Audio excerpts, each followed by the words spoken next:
It is something that really impacts every single thing that we care about, and most people don't even know what it is. Yeah. It's sort of a new thing that is coming forth. So I want everyone, wherever you are, to comment right now if you're like, what the Smurf is dopamine? What the Smurf? No, but just say, yes, I know what it is, or no idea. I mean, I'm interested to learn about this. It's a hot topic. People talk about it a lot because everyone's on their phone death scrolling. And you've probably heard this like dopamine fast, or you've probably heard the word. I don't know if they have, babe. It's a pretty new thing. It's just like, what? And what do you guys think dopamine is? Because we all have this idea of what it is. Like, it's like a pleasure system, like bing, oh, pleasure, pleasure, pleasure. That's what dopamine. But actually, dopamine is directly related to your motivation. Yes. So if anyone in this room, you can nod if you're on Zoom with us, or you can be like, that's me, or whatever. If anyone's lacking motivation, if you know what you want to do or need to do to make your life better, but instead you might, let's just watch a little Netflix, or let's do a little scroll, or let's just have a nap instead. Let's, if you're doing all of these, have a drink, drugs, porn, sex, smoking, high sugary foods, high sugar, tasty foods, snacks. If anyone is doing any of those things, no shame here. You can be like, yep, that's me. So that's if you like sugary things, if you like anything that has an Who doesn't like sugary things? I mean, some people. Kate doesn't like cake. That's a funny fact about Kate. No, Kate doesn't like cake or cookies or any baked goods. It's just not my thing. You liked banana cake, what you call a banana loaf. Yeah, and I tell you why. When most people are addicted to cookies and cakes and things like that because they had an experience either with their mom, their grandma, someone like that, an emotional experience that connected them to love. And so now love and these sweet treats is connected. So you have the cake and you're like, oh, grandma, oh, mama, whatever it is, it connects you to that emotion. And it's all the brain. So what we want to share with you in this short little space, we're going to power pack it. Power pack. This is not going to be a Kate and Paul long session. It's going to be a power pack session. What we want to share with you is what the brain is doing and why the lack of motivation or the lack of drive actually isn't your fault. It is a mechanism of the brain and dopamine depletion because that is directly connected to your motivation. So stick around. Yeah. We're gonna share all that and share how to get out of it and how to reclaim your life and your relationships because it doesn't only impact your motivation. Mm-hmm. It impacts your connection, your relationships, everything you actually care about is connected to this. So if it is controlling you, which it is controlling, I would say 95% of the population in one way or another, and I'm talking sugar, drugs, alcohol, smoking, death scrolling, food, crystal meth. I mean, not a lot. Not social media. There's more on crystal meth later because there's a really interesting kind of comparison to how your death scrolling affects your dopamine system in the way that crystal meth would.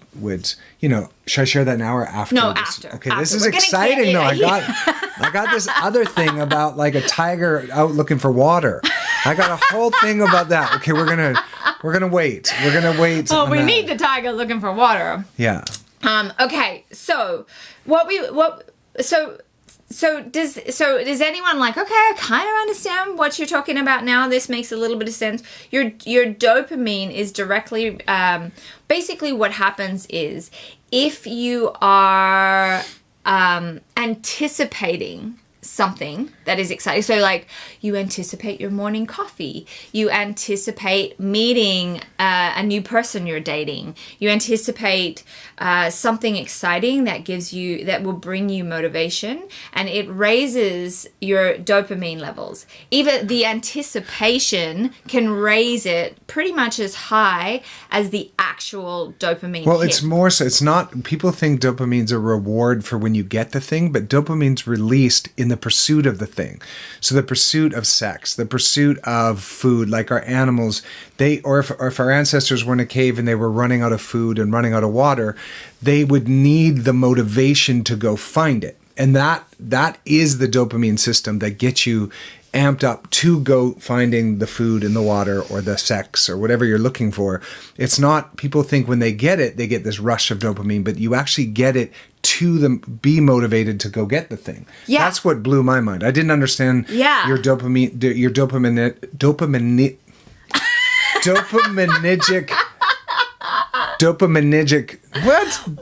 dopaminic system. There's a system. Dopaminic. There we go. Dopagenic system. Your dopamine system.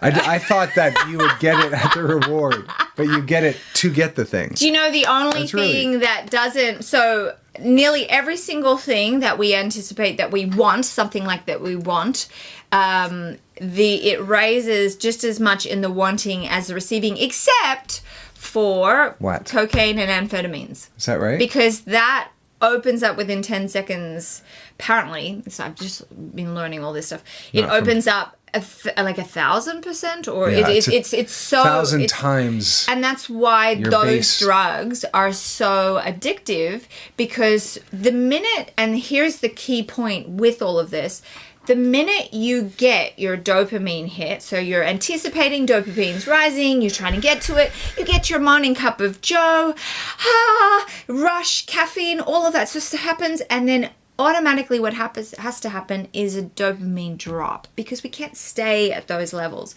So then you drop. And so that's why if you scroll a lot, you then are like, your baseline of where your dopamine sits keeps going lower and lower and lower. And then you need to scroll more and more to try and get more of the hit, more of the excitement, and you keep going lower. And so that's why something like cocaine goes so high and then drops, and then so that's why they're like, I need more. And then the second time they do it, the third time, the fourth time, it's never as strong as the first time. So it's like there's a constant craving, and that's why dopamine is responsible for our motivation. It's also responsible for addiction. And so that's why these things like porn, sex, drugs, coffee, caffeine, food, sugar, scrolling, social media, all of these things gossiping are addictive, because your brain's like dopamine center it's the same thing. So that's why 95% of the population are suffering. If you have anxiety, it's dopamine depletion. If you have, like all of these things add up to this. And so that's why we wanted you to understand what it is, so you know how to move yourself away from it, so you can reclaim your life. Because I want to use myself as an example. No, I'm going to do that in a minute. I'm going to do that in a minute, because I just experienced this. And share that. And honestly, you get your life back. Yeah. In the most profound way, and you don't even realize. So I'll share that story in a minute as to how it worked for me, because I always test everything on myself.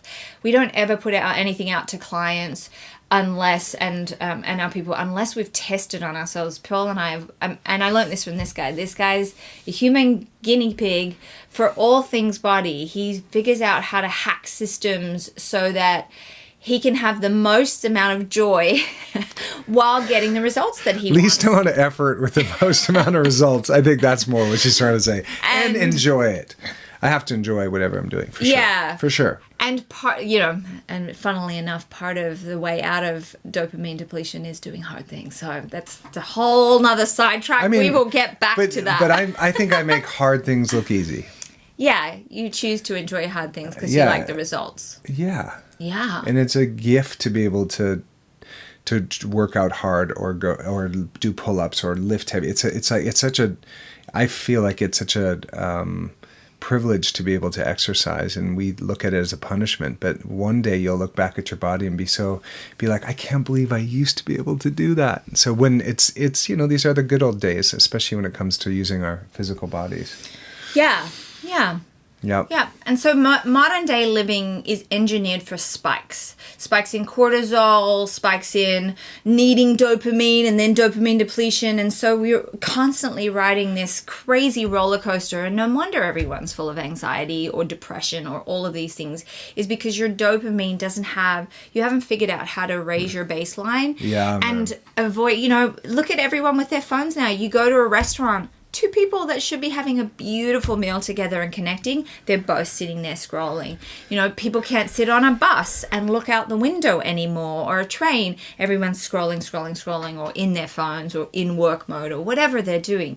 And it is disconnecting us from life and ourselves.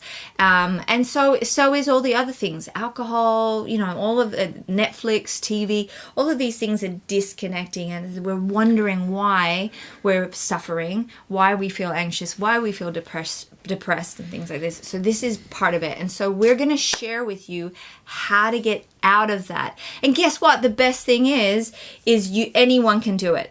Anyone can do it at any point. It's not, you don't have to get some fandangle thing. You don't have to be on some,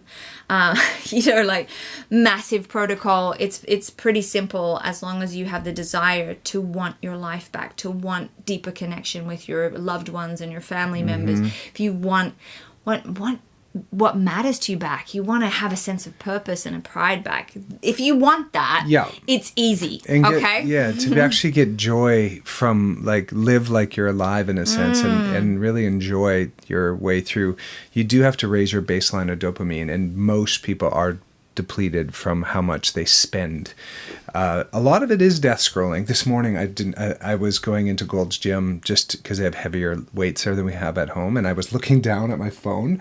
And he was hold on. But just to play the Huberman Labs thing on dopamine, I listened to this a while back, and I wanted to refresh myself on it. So I was looking down just after I saw 4 or 5 people on their phones like this, and I look up, and I'm this far from Arnold Schwarzenegger. And he actually looked like grumpy that I was looking down at my phone, learning about not looking down at your phone. I literally walked in. He's there with his bicycle and his helmet and his bodyguard. And I just looked at a guy on their phone. I looked down to push Huberman to refresh myself on this episode. And I look up, and literally Arnold is 7 inches from my face, almost like this, like grumpy that I was looking down at my phone. This just happened. And you know what? It was really funny too. I was listening to Huberman again just to get more magic about this. And one of the hard things he's done is to stop taking his phone into the gym. Because he's like, I would play my music or a podcast, or I would look down, but I was being distracted, and I was taking way longer to do my workouts than if I just went in there, listened to the music in the room, did my workout, got it done, and got out of there. And then I was able to give more muscle, I was paying more attention rather than my brain needing to be entertained while I'm doing the thing. So I've actually listened to Huberman in that gym when Huberman was in that gym. That's the gym that he goes to as well. And I was like, this is so different. I didn't tell him, but yeah. You're like, I'm listening to you right now. Only you would do something like that. I would not. I'd be too cool. I walked up to RFK there, and I got a really ridiculous picture with him. And the day you told me not to wear that shirt, you're like, don't wear that shirt, remember? It's like holes all over it. And that's like my selfie with RFK Jr.'s with a holy shirt. So if your experience, who here, can you just say yes or thumbs up or whatever's there good for you on if you experience procrastination in any way, shape, or form. It might be moving, it might be drinking water, it might be doing something you care about, like getting the tax, or something you hate, like getting the taxes done. It doesn't matter. If you experience procrastination in any way, shape, or form, just be like, yes, me. And it's okay. No shame. Now, do you experience being wired but tired? So exhausted, want to sleep, but totally wired? Do you thumbs up? Sorry. Whoa. I don't know what's going on with this. It's not. It's all right. So, do you? I don't know what's going on. It's not. Slide it off. It's not working. So, do you experience needing stimulation to relax? Like some people with ADHD take like an amphetamine in order to calm down. Really? Yes, like ADHD drugs is like speed. It's like revs them up and that calms them down. So is that something anyone here experiences? Thumbs up if you do that.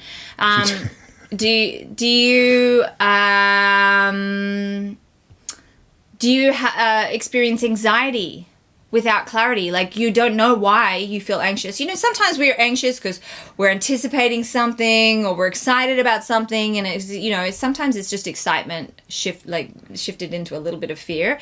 But if you're not anticipating something and you're just experiencing anxiousness and you don't know why, thumbs up. Let me know if you're like, yes, that's something I experience. What about low joy from simple things? You know, are you someone that witnesses a beautiful sunset and are just like, Meh. Or a gorgeous flower? Someone's like, look at this flower. And you're like, yeah. Like just lacking joy in the simple things of life, or in, you know, even in great things, right? There's been periods of my life where something really amazing would happen and I was like, wow, that's really cool, but in my whole body was not responding in the way of joy. It was just like, especially with this one. He's like a excited Labrador about things, and then sometimes I'm like processing. It's like, are you hearing what's happening? Like this! We're alive! My friend Johan, when I first met Johan, used to do that. I'd be so excited about everything, and then he'd be like, because he's from Eastern Europe and like Finland and Russia, and I'd be like, this is the greatest thing ever. I'd be so excited. And he'd be like, how do you really feel about it? Like he would sarcastically, but eventually I won him over to the light side. Yeah, now he's all like, yay! He's we helped each other. Yeah. Good friends help each other. Exactly. Recognize what's happening, I think. Now, what about starting strong with something like your project, or you're like, oh, I'm going to do this. I'm going to walk every day. I'm going to like some sort of thing that you want to do, and then not sustaining it, giving up on it 3 days in. Yeah, Kathleen's like me. Right? Yeah. Okay. So if simple life feels dull, it's not because you're dull. It's because your baseline has dropped. So, you know, when it's like, there's been times in my life where I felt like I was flatlining, where I was like, nothing's going like sad or happy. Everything's just like meh. And I think a lot of people operate in this place, and that's because your dopamine is depleted. So you don't need more willpower. You don't need this big reset. You need an environment. Tell them about what? Yeah. That's what I'm doing. Okay. So you need an environment that supports this. And what with our phones, with our TVs, with our like disconnecting, we think we can operate in a vacuum and do it all alone, and we can't. Mm-hmm. And I've witnessed over and over again in the many, many years we've been coaching that when we activate other team members, other people, when their eyes are on like buddy systems, accountability groups, things like that, when you have eyes on you, you show up differently. You don't just... You know, because if left to our own devices, we are slippery suckers, because it's very easy to give up on yourself. It's much harder. Like, for example, if you go, I'm going to jog every single day, or go for this walk every single day, then it gets a bit cold or rainy or a bit hard, and you're like, not today. And then once you've missed one day, you're like, not the next day, or I feel tired, and you make up excuses. But if you joined a running group, and there's other people in that group that are like, where were you? We were waiting for you. We ran in the rain. We had the greatest time. Then the next day you'll get up if it's raining and you'll go jogging again, and it's like you had a human moment, you missed a day, and now you're back in the game. And it's because everybody else banded around you, and because you're being witnessed and seen. And there's a part of it that's ego for sure, where you're like, don't want to be seen as a quitter. Yeah, at Primal Moves, like Kate and I have started going to this gym where you move like an animal sort of, and a lot of those moves, if it was just you and I doing it, when it gets like, knowing that there's 80 other people that you're watching them do it, and then you go to the back of the line and you do it what they just did, there's this everyone around you is doing it. So it's really hard to quit in that environment. Yeah. Because you have people witnessing you and inspiring you and smiling at you. Yeah. And it's a really cool experience. Yeah. So everything, and especially in this era of AI, which everyone's freaked out about, it was like, what does this future hold?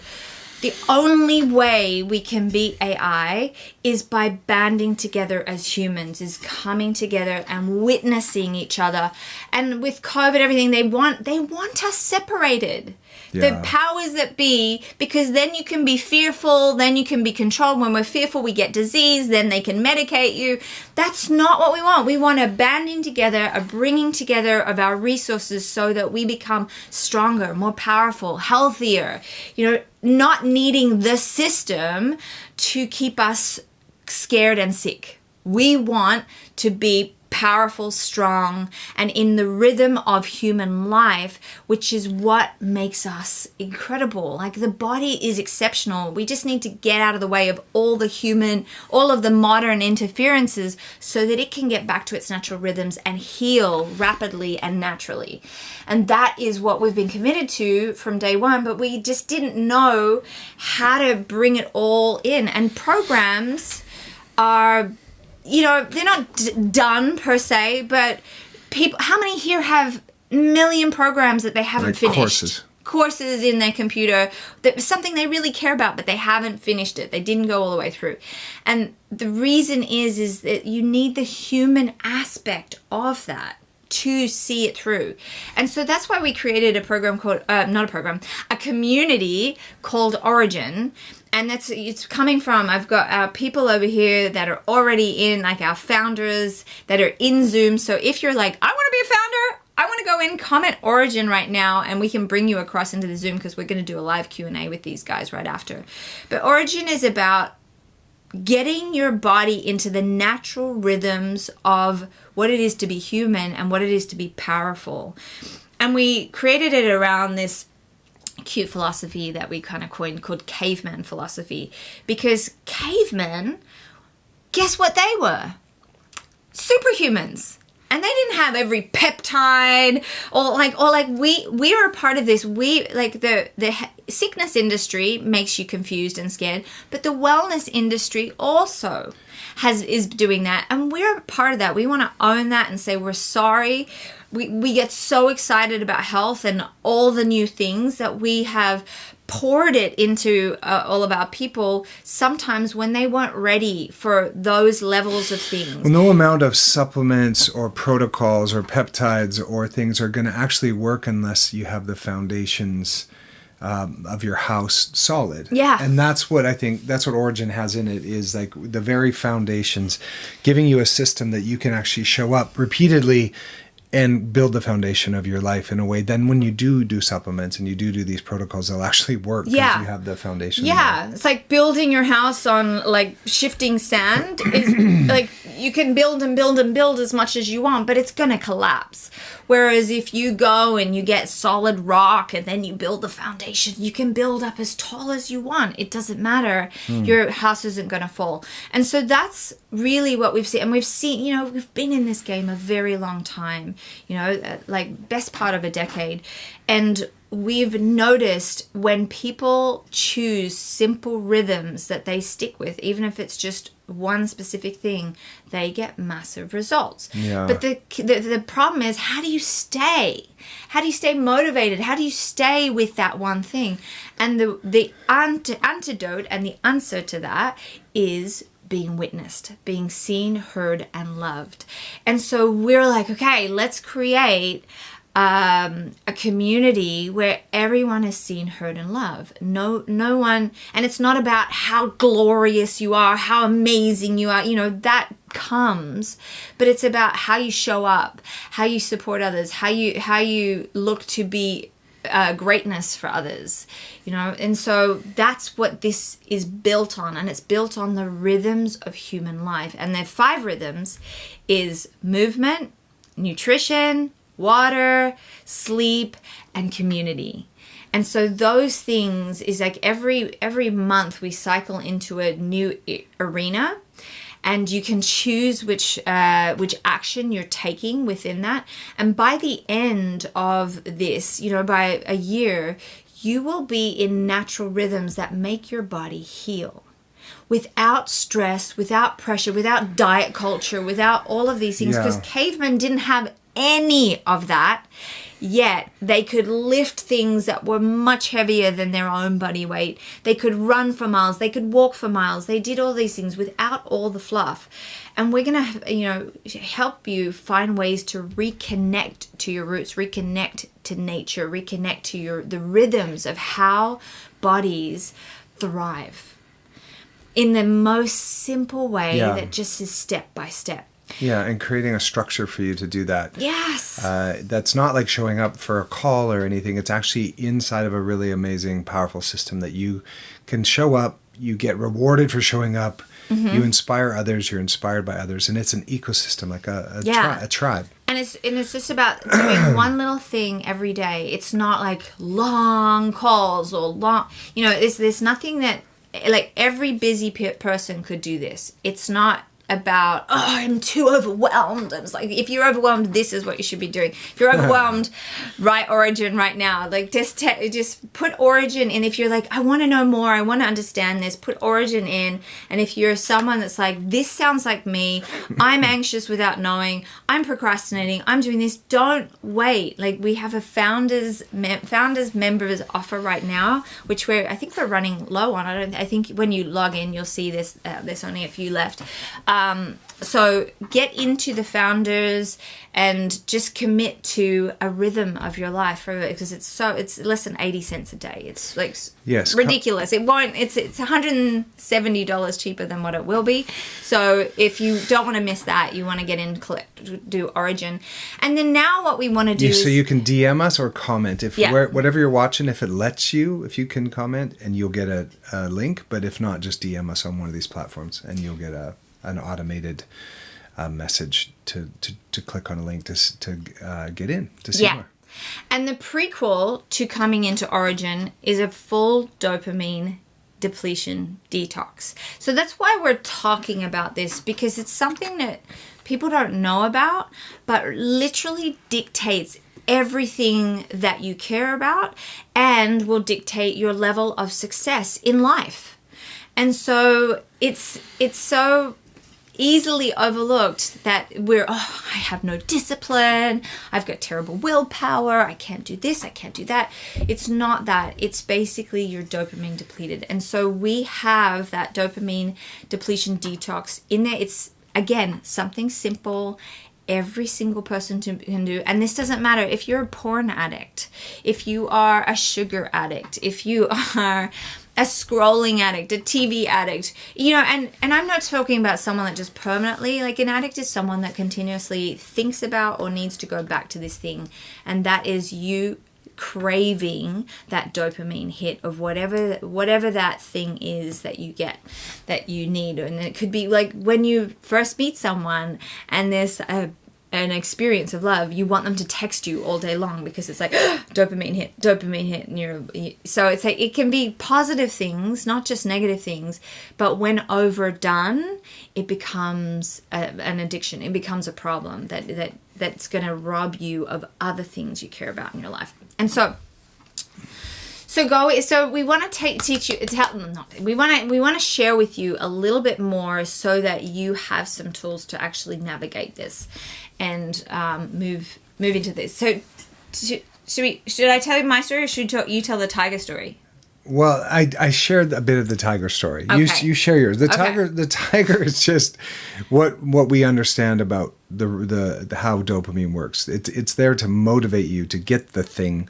When you actually get the thing, your dopamine release is not that much, and that's why some people who try to get a PhD, or they have some big degree they're working for, when they actually get it, there's actually a drop in dopamine. It's you're given all the dopamine in order to get the motivation to get the reward. But when you get it, people are expecting this big rush of, you're like, yay, I did it. And that's not how the human condition is worked. And that, knowing that, can set you up so you're not depressed or depleted when you do get the reward. Then understanding that it is I guess it's the journey, not the destination. And I guess that's one way of summing up dopamine. Yeah. I mean, there's a story of the guy that created Minecraft.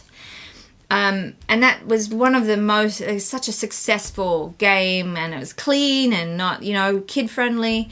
And he sold that for billions of dollars and had everything at his hand, like fingertips, and he just sank. Because what gave him joy was creating this game and creating this thing. And then even the hit of, you have all the money in the world, you can do anything you want, you can buy anything you want, didn't give him any joy, and he sank into a deep depression. And so a lot of people do that. They think, one day when I'm a millionaire, one day when I have that job, one day when I have this thing, and you all live like that, right? Waiting for the perfect moment to enjoy your life or to have the thing. And then when you get that thing, you're like, oh, I thought it would be different. Hands up, thumbs up if you've experienced that in your life. You reach some peak, some massive, amazing thing, and you're like, oh, is that it? Like, is that it? And this is exactly what we're talking about. The dopamine then goes boom, straight down, and then you have to wonder why you cared so much, why you worked so hard, whatever it was to get that thing, and why you're now feeling so flat and deflated about it. And this is in the bigger picture of the science of satisfaction. Like, once you hit that goal, how do you then create a worthy goal that's worth going for?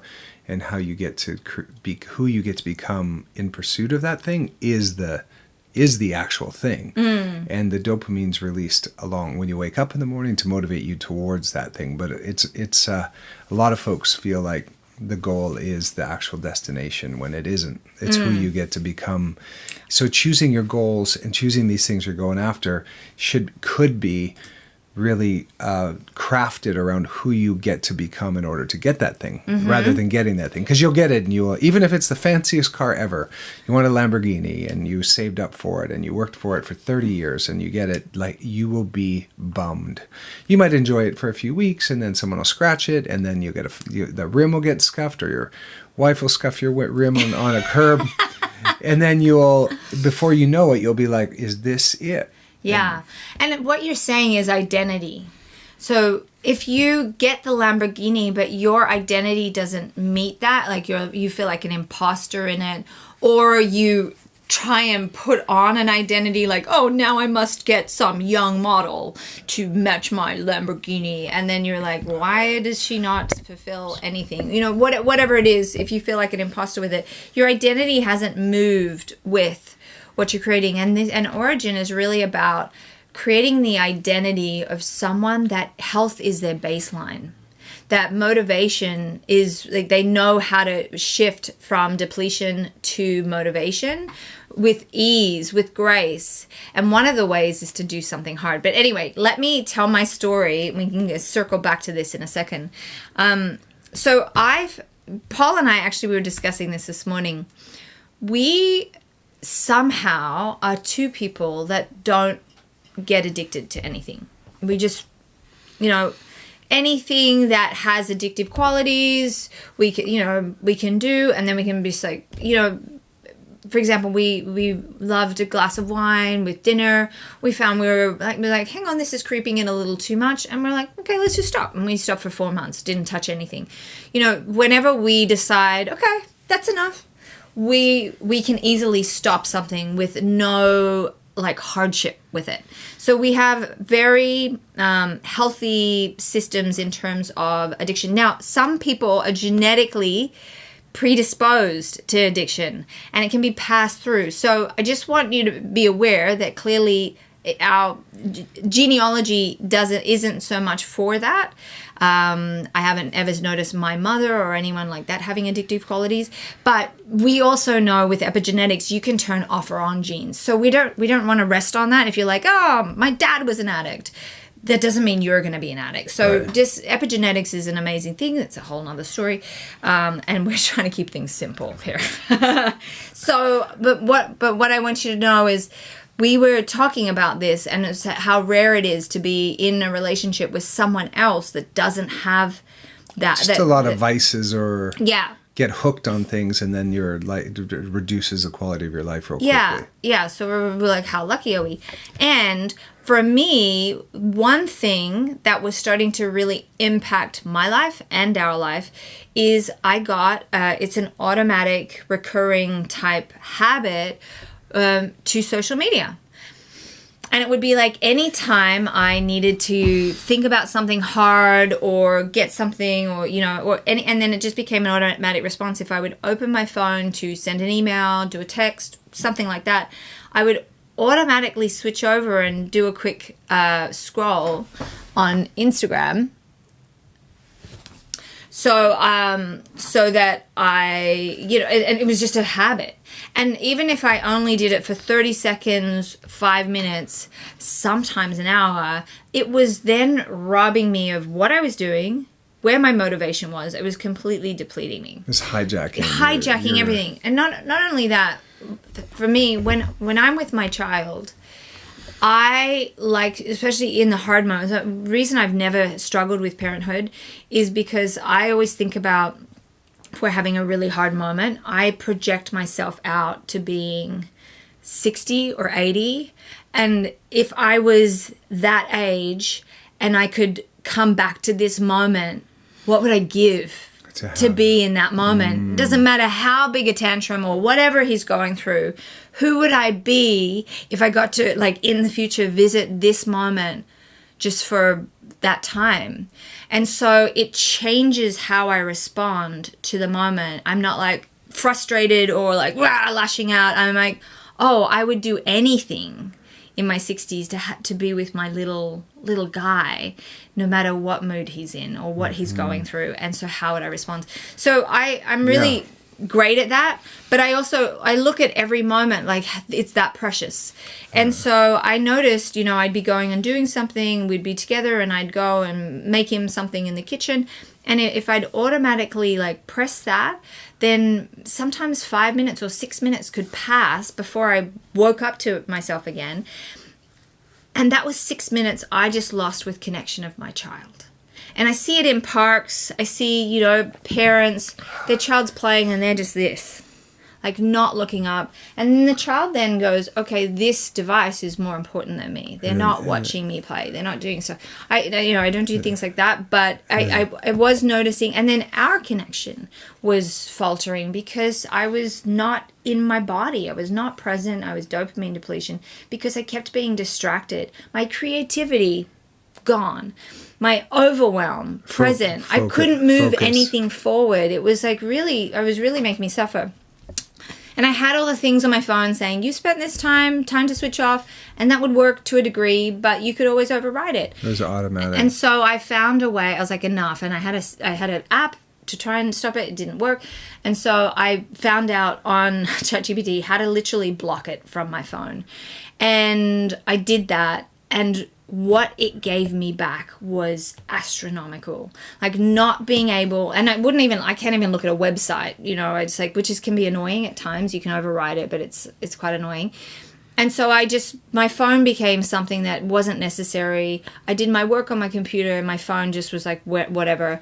And I got... That's why you lost it at the Super Bowl. And I lost it because I was like so not present to my phone. I didn't need it in any way.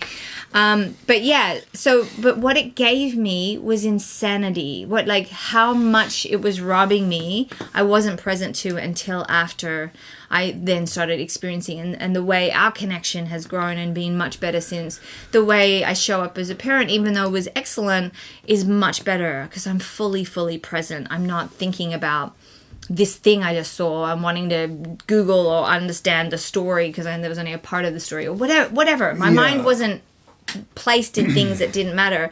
And for any of you that have done identity code, what our reticular activated system is so important to getting what we want. And if we keep messing it up with other people's stuff, we'll never get what we want.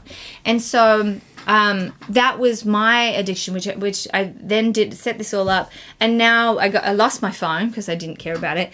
I haven't had to put all of these bans on my phone, and I don't look at it. anymore, because I recognize how much better my life is without that distraction. And so I'm not tempted to click on it. And if I am again, I will just do the same process and completely remove it.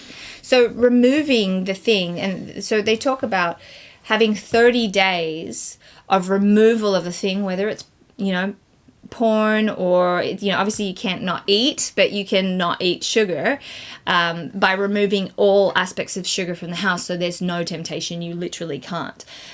You can, all of these things that are hijacking your life or taking over your life, you can remove them for 30 days. Now, again,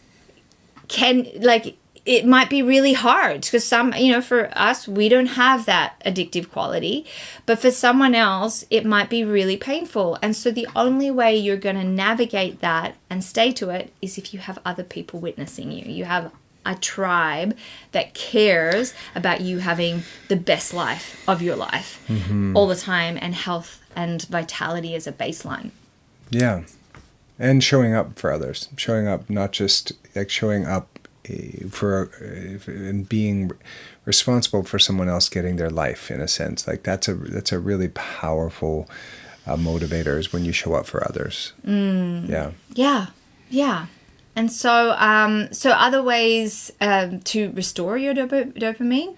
Yeah, I mean, Huberman talked a lot about this in this podcast that I remember listening to it quite a while ago, and when I don't do this, especially caffeine, like delaying caffeine 60 minutes to 90 minutes, there's a massive drop of energy later in the day.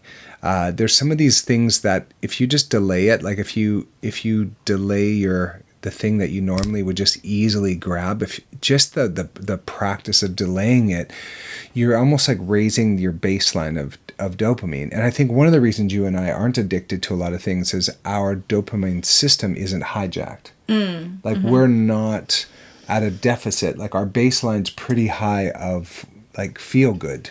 So and that does come from eating organic food, not eating processed food, getting no sugar, morning sunlight, or movement, and movement as a baseline. It's a non-negotiable that we move our bodies every single day. My cold showers that help too. Actually, and that's something we haven't touched on, is one of the ways to instantly improve your dopamine is to go and do something hard.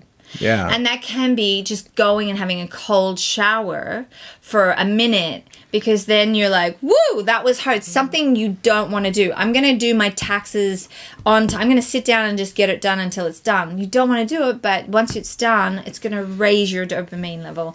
Like doing things that you procrastinate, just going, I don't want to go walking in the rain, but I'm just going to get up and do it. When you come back, your dopamine levels are very high. Yeah, even doing 20 push-ups, some of you, that could be on your knees, or 10 push-ups, whatever's hard for you, squats, meditating, taking something that for you is, if you're just going to always do what's easy and available, your baseline of your dopamine will just be like, it'll keep going lower, and then that's when you get that neutral life where you're like, meh, what's the point? What's the point? I'm depressed, I'm anxious. And that's where that choose your hard comes in. Like, you can choose that hard thing now, or you can choose it later. So moving now, choosing your hard means, like, for me, if I'm going to work out now, that means later my life will be easy in my 70s, 80s, 90s. Like, if I choose easy now, my 70s, 80s, and 90s is going to be really, really hard. And this is a slightly different conversation, but choosing things that are hard for you now is you actually have the choice. But if you do just default mode into chasing dopamine and the things that are easy and fun and like instant reward, then later things are going to be really hard. And so there is an aspect of this to raise your dopamine, choose something hard now rather than having it just become hard later. Delaying gratification. Yeah. Yeah. Choose your hard. And the modern world is programming you to just grab for joy. That's why people have too much stuff in their house, because they shop and shop and shop because they want a dopamine hit. You know, they scroll and scroll and scroll instead of sleep. You know, I wonder if my addiction to thrift stores is an addiction. Because I'll take my, I don't buy a lot of stuff, but we're always like, I take Austin there and he's like, find like a vintage little Batman for $1. Like it's a little Batman Pez dispenser. And I'm like, whoa. And now he's like, we need to go to a thrift store. We're really good at, like, so we're good at not buying stuff, but just going there and being like, that's $1? Like, I find that stuff exciting. A bargain. I was like, and one of your favorite things to say is like, especially if I want to get anything on sale, he's like, it's free if you don't get it. It's like, it's 30% off. It's like, it'd be 100% off if you didn't get it. Yeah. Marshalls. That's your Marshalls. Oh no, that's my downfall. So when you are experiencing a dopamine depletion, like if you choose to say, okay, I'm gonna stop this thing for 2 weeks or 30 days or whatever it is, you will experience restlessness, boredom, anxiety. You will experience the things because your brain is wired to like seek it. But then after 3 or 4 days, you're going to go into calm focus. You're going to sleep better. Yeah. And then as you progress on natural motivation, more emotional range will happen. Simple things feel good again. And then, so when the constant stimulation drops, that you're giving it, any one of those things, news can be an addiction to news and the drama of the world and all that sort of stuff. All of that's depleting you. So when you take it out, ordinary life will become vivid again, and that's what we want. Because when life is vivid, we're running after our purpose. We're creating things. Yeah. We feel good in our body. We sleep better, and that's the whole purpose of Origin. Is how do we get into the rhythms of life when before there was all these distractions, so that our bodies can heal. When our bodies are in the right environment, they will heal without all the medications, without all the extra stuff that makes you confused, sick, tired, and stuck in the system. Yes. Mm-hmm. So this, you're not lazy, you're not a lack of discipline, you're not a bad person. This is biological. It's just your brain, right? And so we have to learn how to navigate these things out, and to be the controller of your brain, not as a default or in response to the brain's needs or cravings, right? So it's environmental. We need people. We need an environment that sets us up for success. And you can change it. It is fixable, but it is hard to do it alone. Yes. And that's why we created Origin, so you can do it with some cool people and us. And get your foundation of your house built so that your dreams and these things that you want to, you can build your building higher because you'll have your foundation strong. And once you get those things, your sleep, your eating real food, your hydration, and your community, and these very foundational things, once you get them solid, everything else just becomes easy. Yeah. And you have energy, and you have and people, you have community, and so we intend to, and then there's a fun community aspect of this, where we have fireside conversations. There will in the future be live retreats where we gather, probably in places where we can have real fireside conversations. We want to encourage people's poetry, storytelling, singing. All of this it's not just Paul and I showing you stuff or doing stuff. It is showing the magic of each person and how they show up in the world, and encouraging all the things that make you uniquely human and uniquely you. And then once you're in these rhythms of life, creativity flourishes. Your way you connect with people flourishes. So all of this is inside of this beautiful community that we're creating, and we want to call in the best people to be our founders, because you guys are co-creators in this. You'll get the most of us because we're going to be in there dropping all the bombs of all sorts of why you're doing this, what it does with your body scientifically, what these patterns or rhythms create for your life and for your community at large. Yeah. So it's, So don't wait, because if you wait, you won't get the best of it. Just come on in, Origin, and we're about to jump across to our founders right now and have a little session with them. So if you come in Origin, I know Bettina's going to shift you into the private Zoom and give you the link for that. So don't mess around, just get on in there. We're going to do a short Q&A and if you're watching this in the replay, and you jump in, we'll be able to send you the replay of the Zoom. So you can not miss out on all of this. So that's right. So inside of Origin, we're going to remove the friction. We're going to build some rhythm, normalize your effort, reduce your stimulation so you're not overwhelmed, rebuild your drive. And the cool thing is we get to do that all together. Yeah. So comment Origin and we will send you the way in. Origin, Annalise. We'll get it to you, Annalise. She's in there. You're already in. I thought that was... Okay, bye, everybody. We're doing this next week, one more. Is that right? Last one is next week, the last fireside conversation. And then we have our party.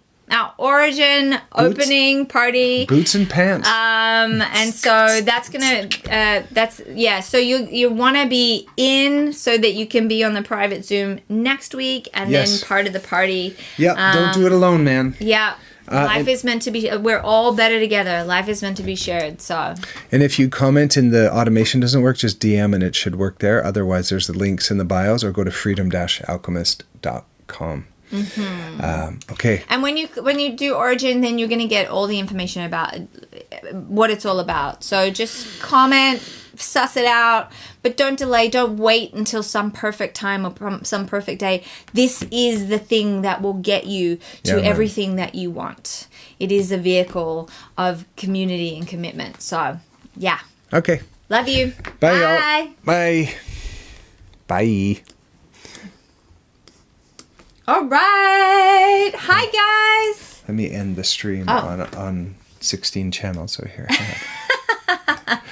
Okay. Bye, everybody.